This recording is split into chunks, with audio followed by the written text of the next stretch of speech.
7 মাস আগে আমার ফোনটা হারিয়ে গেছিল, আমি জিডি করেছিলাম, মনে করছিলাম যে ফোনটা পাবো না। আমি কালকে এখান থেকে ফোন দিয়েছিল আমাকে, এসে আমার ফোনটা আমি পেয়েছি, আমি খুব খুশি। হাটে বাজার করতে গিয়ে আমার মোবাইলটা হারিয়ে যায়, আমি তৎক্ষণিক মুজিবনগর থানায় জিডি করার পর কালকে আমার পুলিশ সুপার থেকে ফোন দিয়ে ডিবি অফিস থেকে, তো আমি আজকে ফোনটা পেয়ে খুব খুশি লাগছে এবং ফোনটা পেয়েছি আমি 3 বছর পরে।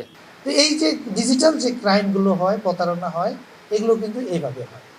তো আপনারা কিন্তু এই জিনিসটা লক্ষ্য রাখবেন যে কেউ যদি আপনাদেরকে এরকম প্রলোভন দেয়, আপনারা এগুলাতে কি যুক্ত হবেন না।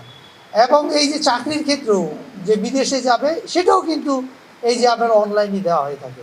বলবেন অল্প খরচে কি বেশি বেতনে বিদেশে চাকরি, আপনি বলবেন আরে 2 লাখ টাকায় আমি মালয়েশিয়া পাঠাবো, মাসে আপনি 50,000 টাকা করে বেতন পাবেন, 80,000 বেতন পাবেন। আপনি যে 2 লাখ টাকা দিয়ে মাসে, তো 2-3 মাসে আমার টাকাটা উদ্ধার হয়ে যাচ্ছে, তাহলে তো আর কোনো সমস্যা নেই। আর আমরা সব সময় এই গ্রামে গঞ্জে এদিকে বিভিন্ন জায়গায় দেখি, রাস্তাঘাটে যে একটা সুন্দর গ্রামে 2 তলা 3 তলা বাড়ি, দেখি যে এটা কার বাড়ি, বলে একজন প্রবাসীর বাড়ি। সে কোথায় থাকে? সৌদি আরবে। আরে বাবা, তাহলে একবার যদি আমি সৌদি আরবে যাইতে পারি, তাহলে তো টাকার অভাব নাই, আমিও এরকম সুন্দর বাড়ি দিব।